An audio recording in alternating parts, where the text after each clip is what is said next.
kita. Satu, alladzina hum fi salatihim khashi'un. Syarat pertama, kalau ingin mendapatkan surga Firdaus tadi dan kebahagiaannya diturunkan ke bumi, dibawa sampai mati, masuk ke alam kubur lebih bahagia lagi, maka amalan pertama untuk melatih menguatkan iman itu, coba berlatih untuk menunaikan sholat dengan khusyuk. Kalau Anda kerjakan benar sholat ini, maka apa yang Anda dapatkan? Teman-teman ingat betul, saya mau tanya sebentar. Keabadian yang abadi disebut dengan sa'id. Kalau kita ingin turunkan ke dunia percikannya kita dapatkan, usahanya disebut dengan apa? Masih ingat? Aflah itu kalau didapatkan, kata dasarnya apa tadi? Falahun. Lihat baik-baik. Kata Allah dalam Al-Quran tadi, kalau ingin mendapatkan falahun, amalan pertama sholat. Makanya ketika dipanggil sholat, kalimat falah dilekatkan pada panggilan sholat. 5 kali diingatkan. Begitu muadzin kemudian azan memanggil Anda, hayya 'alas shalah. Anda bertanya, ya Allah kenapa kami mesti sholat? Dijawab, hayya 'alal falah. Yuk, pagi yuk. Yang sejati datang sini. Belum dapat sujud, belum dapat ruku, saya berikan. Makanya ketika orang sholatnya benar, dia akan mendapatkan 5 keutamaan. Saat di dunia nih, belum ke akhirat, 5 keutamaan yang tidak diberikan pada orang yang tidak sholat. Atau orang sholat tapi sholatnya nggak khusyuk. Sebab syarat mendapatkannya khusyuk. Alladzina hum fi sholatihim khasyi'un. Bukan alladzina hum fi sholatihim saja, tapi ada kalimat khasyi'un. Artinya yang tidak khusyuk saja nggak akan dapat, apalagi yang nggak sholat. Apa yang 5 ini? Lihat baik-baik. 1, orang yang sholatnya benar, pertama kali sebelum mendapatkan kebahagiaan hakiki dari Allah Subhanahu wa Ta'ala, akan dirubah dulu perilaku hidupnya menjadi perilaku yang lebih baik. Kalau orang itu sholatnya benar, maka sholat itu akan melatih dia untuk berubah, bertransformasi jadi orang baik. Itu ada di Quran surah ke-29 ayat ke-45. Innas sholata tanha anil fahsya'i wal munkar. Sumber keburukan cuma 2, kalau bukan fahsya itu munkar. Maaf, pornografi, porno aksi, LGBT, kata-kata jorok, kotor itu fahsya. Di orang sholat kata Allah, mustahil berkata-kata kotor. Orang sholat tidak akan pernah mencela. Orang sholat tidak punya kata-kata jorok. Jadi kalau ada sekarang orang yang sholat senang mencela orang lain, itu berarti ada masalah dalam sholatnya. Dan dia belum dijamin sebagai ahli surga terbaik. Dan hidupnya nggak bahagia. Nggak bahagia. Aneh nih. Sholat tapi senang celah orang. Aneh. Aneh. Yang paling bahaya adalah menikmati celahannya. Itu yang paling aneh. Anda ngaji. Anda ikut taklim. Taklimnya sesuai Quran, taklimnya petunjuk sunnah. Anda sholat, Anda puasa, tapi Anda masih senang mencela orang lain dan menikmati celahan itu. Kalau nggak mencela, kayaknya nggak komplit kehidupan. Maka ada yang salah dengan ibadah Anda. Ada yang keliru. Karena mustahil taat bertemu dengan maksiat, itu mustahil. Mungkar, keburukan yang diingkari oleh hati, sumbernya nafsu perut dengan akal. Bohong, mencuri, menipu, membunuh, merampok, membegal, mabuk dan sebagainya. Itu namanya mungkar. Orang sholat gak mungkin mengerjakan mungkar. Jadi kalau sholat kita benar, cukuplah Anda sholat, maka Anda akan jadi orang baik. Makanya kata Nabi, Anda punya anak dari kecil ajarin sholat. Sholat, kalau naik jadi balik, kerjakan terus. Kasih pelajaran membuat dia mengerti. Kalau masih susah, berikan pelajaran. Ini sering diterjemahkan dengan memukul. Mukul di Arab beda dengan konteks mukul sekarang. Mukul di Arab tuh ngasih pelajaran supaya ngerti. Anda bisa terjemahkan dengan konteks lain. Uang jajannya tahan, yang kesukaannya simpan dulu. Bisa dengan konteks kekinian, tapi poinnya, kenapa anak Anda dari kecil ajarin sholat, sampai kenalkan dengan masjid, ajari 3 tahun bawa ke masjid, kenalkan dengan masjid, gak ada masalah lari-lari itu sebelum waktu sholat. Kenalkan dulu. Dulu orang-orang tuh begitu, sebelum waktunya dikenalkan, jalan, begitu lari, biarin dulu. Setelah itu diberi pengertian, nah ini bukan tempat berlari, yang berlari di sana nanti, yang di sini nanti akan ada orang-orang baik semuanya. Terus Anda lihat berbaris, baris rapi. Kalau pengen baik ikutan baris nanti. Terus nanti ada yang mimpin di depan, namanya imam. Imam itu siapa ya? Tetangga kita bukan yang Pak Imam, bukan. Bukan. Kalau tetangga kita namanya Imam S. Arifin. Kalau yang ini imam sholat namanya. Imam sholat itu nanti akan pimpin menyembah Allah. Allah siapa ya? Allah itulah yang memberikan ayah rizki.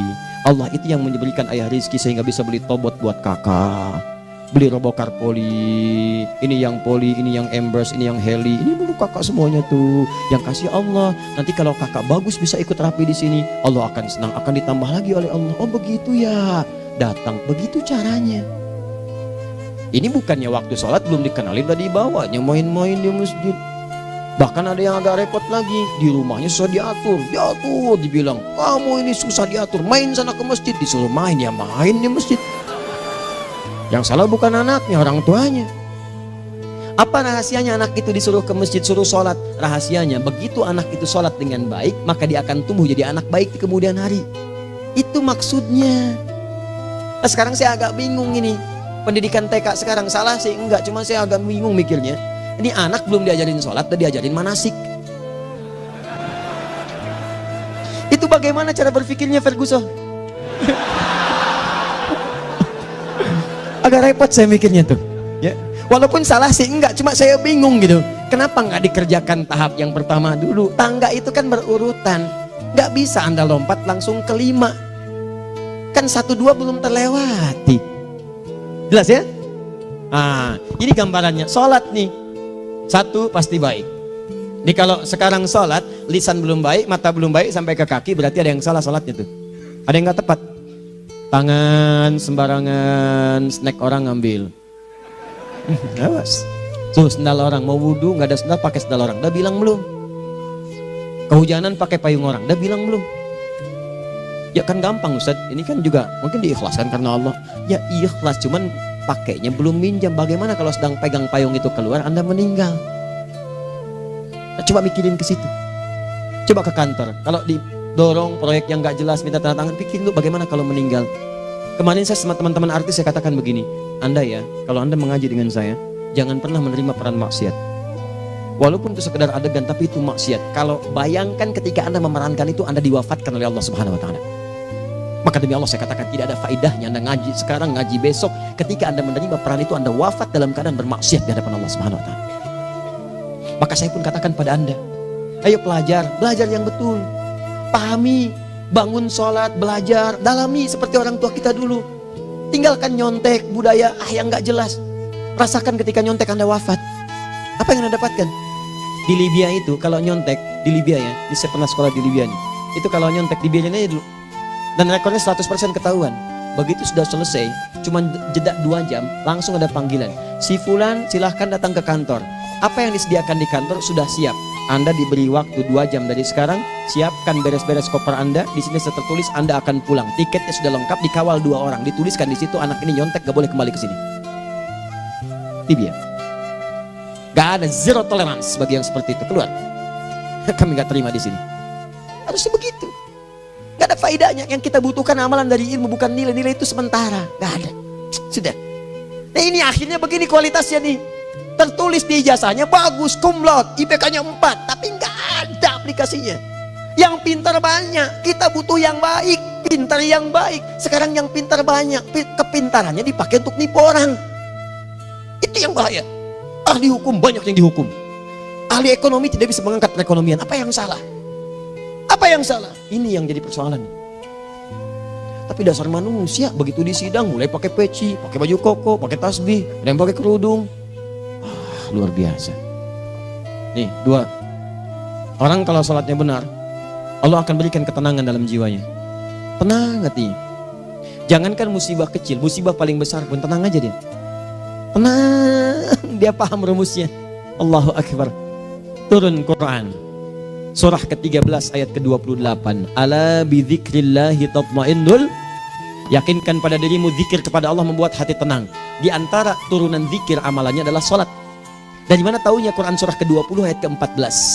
Innani anallahu la ilaha illa ana fa'budni wa aqimis salata lidzikri. Saya Allah, kata Allah ke Nabi Musa. Tidak ada Tuhan selain saya, sembah saya. Bagaimana menyembahmu ya Allah? Tunaikan salat sebagai zikir kepada saya, zikir. Nah, maka kalau Anda sedang tidak tenang, ayo ke masjid. Banyak zikir itu, baca Quran zikir. Quran surah 15 ayat 9. Inna nahnu nazzalna dzikra. Kami turunkan Al-Quran sebagai zikir. Jadi kalau Anda sedang baca Al-Quran, Anda sedang berzikir. Ibu kalau sedang gak tenang bu, gelisah, gak enak, gak usah mengeluh, apalagi bikin status gak karuan. Ibu wudhu, ambil mushaf baca. Begitu sedang baca ada ketenangan dalam jiwa.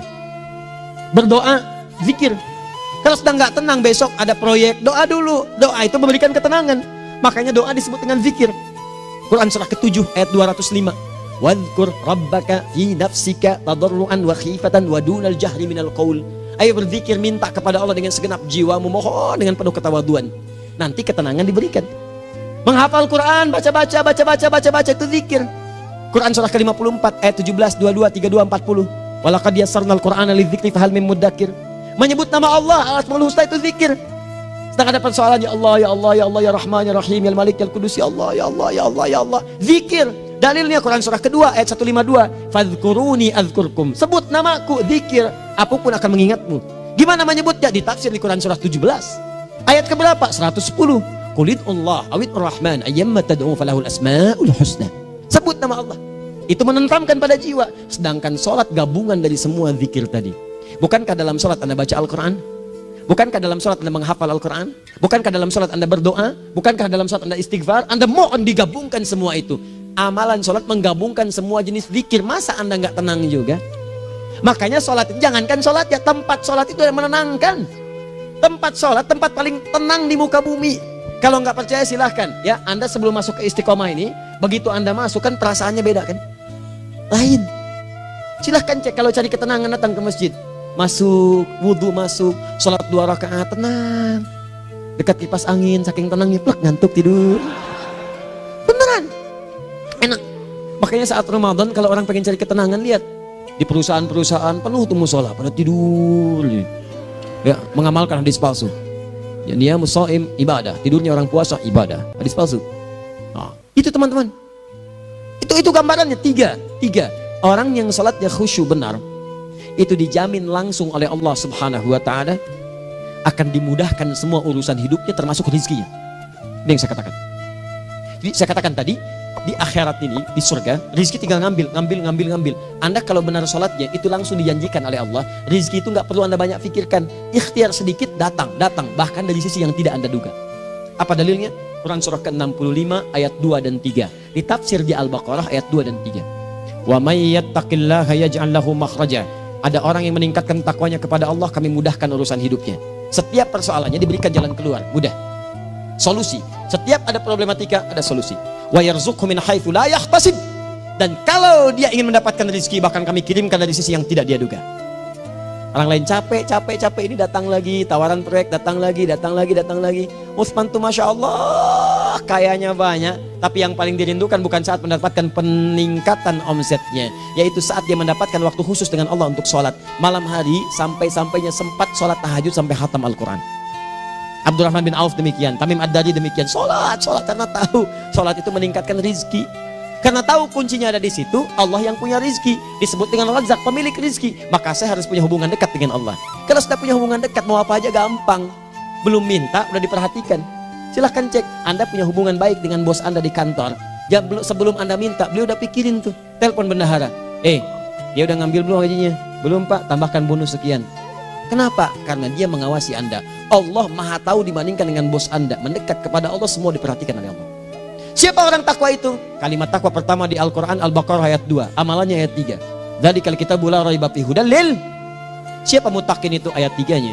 Alladzina yu'minuna bil ghaib wa yuqimunas shalah. Nih, gampang. Kalau pengen mudah hidupnya gampang. Biaya nggak mahal, tenaga nggak banyak, tingkatkan takwa nih. Jadi kalau hidup Anda masih susah, di kantor champion, di rumah tangga bermasalah terus, atau sebaliknya, maka boleh jadi kalau gelar Anda tinggi, harta Anda banyak, tapi selalu punya masalah. Bukan Anda kurang hebat, bukan Anda kurang kedudukan, bukan Anda kurang kaya, Anda kurang takwa. Dan yang paling dahsyat, mungkin sholat Anda belum berkualitas.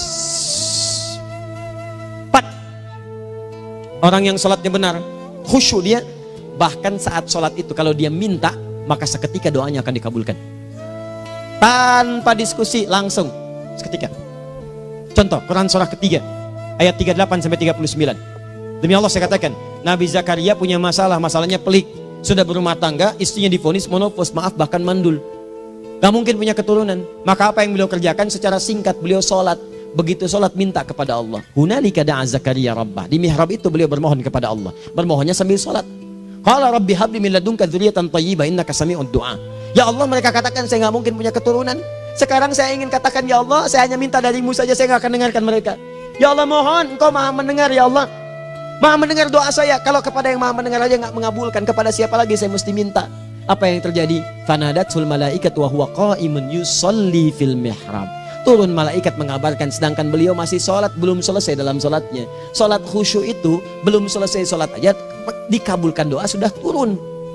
Sholatnya belum selesai, doa sudah dikabulkan. Annallaha yubashshiruka bi Yahya. Allah kasih kabar gembira, doa kamu didengar, dikabulkan, kamu akan punya anak, namanya langsung dari Allah Yahya, artinya hidup yang mustahil menurut manusia. Lahir seorang dari rahim perempuan yang menepus dan mandul, bayi yang hidup, kata Allah nggak ada yang mustahil bagiku, jadi dan jadi dia. Berita baiknya, Nabi Zakaria sholat dikabulkan. Umat Nabi Muhammad sebelum sholat sudah ditunggu oleh Allah, mau minta apa aku kabulkan sekarang. Hadisnya qudsi, saya bacakan. Hadatsana qala Rasulullah sallallahu alaihi wasallam, qala Allahu azza wa jalla, qasamtu shalah baini wa baina abdi. Kata Allah, saya bagi dua ya salat antara aku dengan hambaku. Wali abdi ma sa'ala. Kalau hambaku benar salatnya, aku berikan apapun yang dia minta sekarang. Idza qala al-abdu alhamdulillahi rabbil alamin. Bagian pertama, kalau hamba benar dibaca Al-Fatihahnya dari alhamdulillahi rabbil alamin, kalau Allah azza wa jalla dijawab oleh Allah, hamadani abdi, hambaku sedang memujiku. Wa idza qala ar-rahmanir rahim, jika hambaku berkata ar-rahmanir rahim, qala Allah azza wa jalla asna alayya abdi, hambaku sedang menyanjungku. Wa idza qala malik yaumiddin, qala Allah azza wa jalla majjadani abdi, kalau hambaku mengatakan malik yaumiddin, kata Allah hambaku sedang mengagungkanku. Perhatikan sekarang. Wa idza qala al-abdu iyyaka na'budu wa iyyaka nasta'in, jika hambaku berkata sekarang, ya Allah, kami sekarang ibadah, sholat menyembahmu, dan kami sekarang sedang punya masalah, kami hanya minta tolong kepadamu ya Rabb. Apa jawabannya? Beda dengan sebelumnya. Kata Allah, hadza baini wa baina abdi, inilah perjanjian antara aku dengan hambaku. Wali abdi, kalau hambaku benar khusyuk sholatnya sampai detik ini, baru sampai Al-Fatihah itu pun belum tuntas, baru sampai Al-Fatihah itu pun belum tuntas. Kalau benar bacaannya betul, sholatnya dari takbir sampai dengan selesainya, sampai ayat itu, iyyaka na'budu wa iyyaka nasta'in, kata Allah, masalah apapun yang dia minta sekarang aku akan kabulkan. Besok saya kasih rahasia yang di KBP, ada awal pembuka di awal sebelum Al-Fatihah yang kalau anda benar bacanya itu pengantar kepada pengabulan doa di Al-Fatihah. Apa itu? Besok. 5. Yang kelima ini yang paling diharapkan, dan ini penutup dalam kajian kita malam ini. Teman-teman sekalian, perhatikan baik-baik. Jika anda benar mengerjakannya, maka Allah akan jamin langsung anda akan mendapatkan kesuksesan dan kebahagiaan di semua aktivitas anda. Kalau jadi suami, suami yang sukses, rumah tangga yang bahagia. Kalau jadi pegawai, pegawai yang sukses, dan di kantor bahagia. Masih ingat? Kesuksesan yang menghadirkan kebahagiaan, konteksnya dunia disebut dengan falah, dipegang disebut dengan aflah. Dikembalikan lagi ke atas, ke surah ke-23 ayat 1 dan 2. Qad aflahal mu'minun. Apa amalannya? Alladzina hum fi salatihim khashi'un. Persoalannya, kalau anda sholat belum mendapatkan satu di antara 5 ini, apa masalahnya? Pertama masalahnya, kata Al-Quran, boleh jadi yang sholat itu belum khusyuk. Apa itu khusyuk? 2 maknanya, dan saya tutup di sini. Apa yang 2 itu? 1, kebanyakan orang sholat masih membawa dunia dalam sholatnya. Makanya kalau pengen khusyuk, kata Allah, maka anda rasakan akan bertemu Allah. Rumusnya Quran surah kedua ayat 45 sampai 46. Rasakan secara singkat, mungkin itu sholat terakhir yang anda akan kerjakan dalam kehidupan. Mungkin di sholat itu anda wafat. Kata Allah, alladzina yadhunnuna annahum mulaqu rabbihim. Orang khusyuk itu sudah kelihatan dari sebelum sholat, dia sudah merasa persiapan menghadap Allah. Persiapan ke manusia aja, dia sudah siap-siap, mandi dulu, ganti pakaian, pakai parfum, macam-macam dan sebagainya, hanya memenuhi undangan manusia. Allah mengundang anda 5 kali dalam sehari.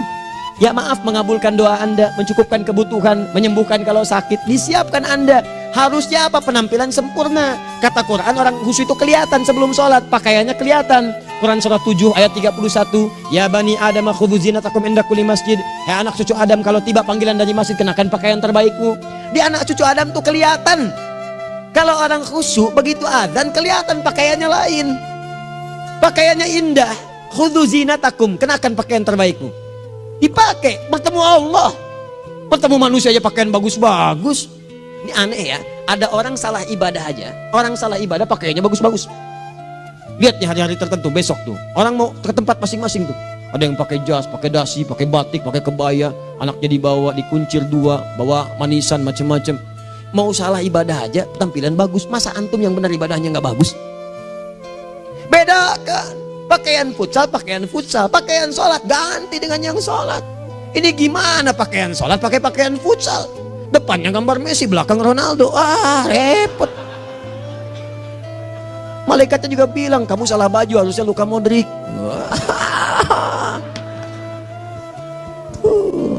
Hafal saya. Nah, yang mau tanya apa? Mourinho dipecat saya tahu. Lagi nganggur sekarang, ditawarin Benfica dia nggak terima. Sekarang jadi dia komentator di BeIN Sport. Nanti sebentar lagi dia akan komentar di laga Saudi dengan Qatar dan komentar laga Arsenal dengan Ipswich. Digantikan oleh Solskjaer. Dia super sub dulu. Ya, super sub. Ya, the baby assassin, ya pembunuh yang berwajah baby face. Masuknya di akhir-akhir. Gol. Sekarang melatih dia 5 kali kemenangan, belum kalah sama sekali. Saya hafal itu. Tapi masih di urutan ke-6, tapi jaraknya ke yang ke-4 itu tinggal 3 poin lagi. Hafal saya. Liverpool tahu cuma 4 poin sekarang bedanya, kemarin 7 kalah 2-1 sama Manchester City. Walaupun banyak analisis yang menyebutkan mungkin itu diberikan saja gitu kan, karena ada yang lain-lain. Hafal kedua Manchester City. Hafal saya. Ayo mau tanya apa lagi? Tottenham Hotspur ke bawahnya, ada Chelsea, ada Arsenal, baru kemudian Manchester United. Liga Italia, wah udah gak kekejar Juventus. Ya, apa lagi? Dan seterusnya lah. Gak ada ujungnya bahas yang begituan. Jelas ya? Maksud saya, Anda tanya itu saya jawab. Tapi tidak menghilangkan ibadah kita yang lain. Dan apa ruginya? Ya tahajud dah. Apa yang bisa dikerjakan besok, lihat besok. Ya kan tahajud kan bisa besok. Ada orang tahajud jam 10 pagi? Gak ada. Lebih baik Anda kerjakan malam tahajud. Yang tidak bisa dilihat malam bisa dilihat besok. Cara berpikirnya bagaimana kalau besok meninggal? Gak kesampaian teman-teman sekalian. Gak kesampaian. Nah maka dari itu, Anda kalau mau ada panggilan sholat, siap-siap baju yang bagus. Itu sempurnakan. Anda panggilan orang mandi, panggilan Allah, buka Quran surah 5 ayat 6, sempurnakan wudhu. Ya ayyuhalladzina amanu idza qumtum ila shalah faghsilu wujuhakum, wudu yang baik, berpakaian yang rapi. Kenapa? Karena boleh jadi saat dipanggil Anda wafat saat itu. Maka wafat Anda dalam keadaan yang suci, dengan keadaan tobat, dengan pakaian terindah pada saat itu. Yang kedua, maaf, orang-orang kurang khusyuk itu saya tutup. Yang kedua itu karena kebanyakan orang sholat tidak paham, tidak mengerti apa yang dibaca dan dilakukan dalam sholatnya. Jujur pada diri sendiri, jawab pada diri Anda. Sampai sekarang Anda sholat, berapa persen bacaan sholat yang Anda pahami? Jangan-jangan selama ini Anda sholat ribuan kali sujud, ribuan kali ruku, gak ada yang paham yang dibaca. Sekian persen yang paham, bagaimana sholat Anda bisa khusyuk? Pekerjaan Anda dipahami, urusan akhirat Anda gak dipahami. Di mana cara berpikirnya? Aku yang bagaimana atau engkau yang harus bagaimana? Ya, coba berubah. Nah ini baru satu amalan, belum yang lainnya. Ada 5 amalan lagi yang kalau kita bisa turunkan itu, selain sholat yang khusyuk, maka jaminan tadi akan datang. Baru sholat khusyuk aja 5 datang, apalagi ditambah dengan 5 amalan lainnya lagi. Demi Allah saya katakan, dunia kecil sekali, gak ada nilainya. Akhirat aja enak, nikmat. Saya ketemu Ustaz Arifin beberapa waktu lalu, dan kita doakan semoga Allah berikan kesembuhan, kesehatan. Saya datang, biasa kita adamin berdoa, duduk. Bang istirahat, bang butuh istirahat, umat udah nunggu. Dah gak usah mikir yang lain, karena beliau cerita masjid, cerita zikro, cerita mana lagi. Ya, insya Allah. Nitipin ini, nitipin itu dan seterusnya. Dan yang paling indah adalah, bang kita saling panggil weekend. Nikmat, gak ada yang senikmat ini. Zikir, Allah, doa. Nah bayangkan sakit tapi masih nikmat gitu. Nikmat. Iya bang, saya paham. Istirahat dulu. Banyakkan nanti orang jengkuk. Saya pamit dulu ya, supaya bisa istirahat, supaya tenang. Lama kita pegangan tangan, ngobrol, saling mendoakan. Itu nikmat. Dan cara berpikirnya kalau sudah pakai iman, semua nikmat. Ada uang nikmat, gak ada uang nikmat, sakit nikmat. Karena cara berpikirnya lain. Nanti kita bertemu lagi, saya terangkan pada Anda. Dan saya contohkan satu kisah. Bahkan ketika ada orang yang diuji Allah dengan ujian yang sangat luar biasa, yang menurut sementara orang itu ujian sangat luar biasa menggetarkan jiwanya dan susah untuk bertahan, tapi orang ini nikmat saja menjalaninya. Nikmat. Ada yang di rumah tangga, ada yang di macam-macam. Contohnya banyak. Satu contoh saya berikan di malam ini. Satu kali suami istri, wah luar biasa. Istrinya itu cerewetnya Pak, bukan cuma cerewet, ngeselin bagi suaminya. Maaf Bu ya, bukan ibu maksudnya. Jadi semua yang dikerjakan suami salah. Pengen mangga, ayah kalau kita sekarang dibeli mangga. Kenapa mangga yang ini? Saya pengennya mangga yang lain. Belikan mangga. Kenapa beli mangga aja? Jeruknya mana? Jeruk. Semua. Pokoknya semua yang kerjakan suami salah. Tapi suami tidak pernah mengeluh. Ini kerjakan, itu kerjakan. Satu kali, perhatikan cara memandangnya. Ketika iman sudah masuk ke dalam jiwa. Kata temannya, akhi, istri kamu ini begini, nyusahin kamu. Kenapa kamu gak cari yang lain? Kan gampang ada syariat. Udah pisahin aja, cari yang lain. Kamu tenang ibadah. Apa jawabannya? Hey, Allah sudah turunkan surga ke saya lewat dia. Kenapa kamu meminta saya untuk menjauhinya dan meninggalkan surga saya? Di cara melihat dia, bukankah ketika ada berbagai keluhan saya sabar? Bukankah sabar mendekatkan saya ke surga? Allah kirimkan tipikal istri seperti ini supaya mendekatkan saya ke surga. Dengan itu kan saya banyak pahala. Saya sabar, pahala banyak. Sudah Allah berikan pahala kepada saya. Kamu malah nyuruh saya untuk berpisah dengan pahala itu. Perhatikan cara berpikirnya. Indah. Kalau rumah tangga seperti ini semuanya enak gitu. Suaminya biasa-biasa, istrinya cantik, luar biasa. Begitu berdandan kelihatan, kata suaminya, Masya Allah, wajahnya tak berpaling, mata tak berkedip. Kata istrinya, ya zauji madhabik, sayang kamu kenapa? Allah syakiran lillah bihadari. Demi Allah, aku bersyukur mendapatkan istri secantik kamu. Kata istrinya, nahnu fil jannah zauji, kita berdua di surga. Kata suaminya, kok bisa begitu jawabanmu? Iya, kamu bersyukur dengan keadaanku, aku bersabar dengan keadaanmu. Catat. Bukankah orang syukur dan sabar di surga? Tuh lihat, canda-canda orang-orang soleh itu begitu. Nikmat ketawa walaupun nyelekit di hati. Cuman bawaannya enak gitu. Nah, nanti itu ada tuh, nanti saya turunin tuh. Yang di rumah tangga, yang ini, yang itu nanti. Kapan? Pertemuan berikutnya. Jadi kita cukupkan dulu di malam ini apa yang kita pelajari supaya nanti nggak terlampau banyak kita dapat materi, cuma sayang sedikit mengamalkan. Saya sudah tuangkan di sini, banyak saya tuliskan termasuk di keluarga, di macam-macam. Ini saya tulis tapi silahkan Anda baca, kalau ada manfaat silahkan dapatkan, kalau ada yang kurang silahkan sampaikan untuk dikoreksi. Semoga Allah muliakan kita semua insya Allah. Sekali lagi, perbaiki hidup, jangan banyak mainnya, dan sudah jangan banyak membuang dengan yang sia-sia apapun yang dihadapi. Sekali lagi, tolong jaga kondusivitas, bantu negara kita, ketertiban, keamanan. Kalau saya menyampaikan sesuatu ada singgungan dengan yang kekinian, itu maksudnya koreksi masukan-masukan supaya diperbaiki. Tapi tetap dalam urusan pemilihan kita punya pilihan masing-masing yang tidak boleh dipaksakan. Jelas ya? Baik, jadi ya saya sampaikan sekali lagi. Pertama, pilih mana? Anda dipaksa harus ikut, atau yang kedua, kita bebas memilih sesuai. Dah. Sudah ya. Jadi kita akhiri, subhanakallahumma bihamdika asyhadu an la ilaha illa anta astaghfiruka wa atubu ilaik. Wa akhiru da'wan alhamdulillahirabbil alamin. Berjumpa besok sesi terakhir fikih ikhtilaf di Masjid Ar-Rahman Kota Baru Parahyangan. Assalamualaikum warahmatullahi wabarakatuh.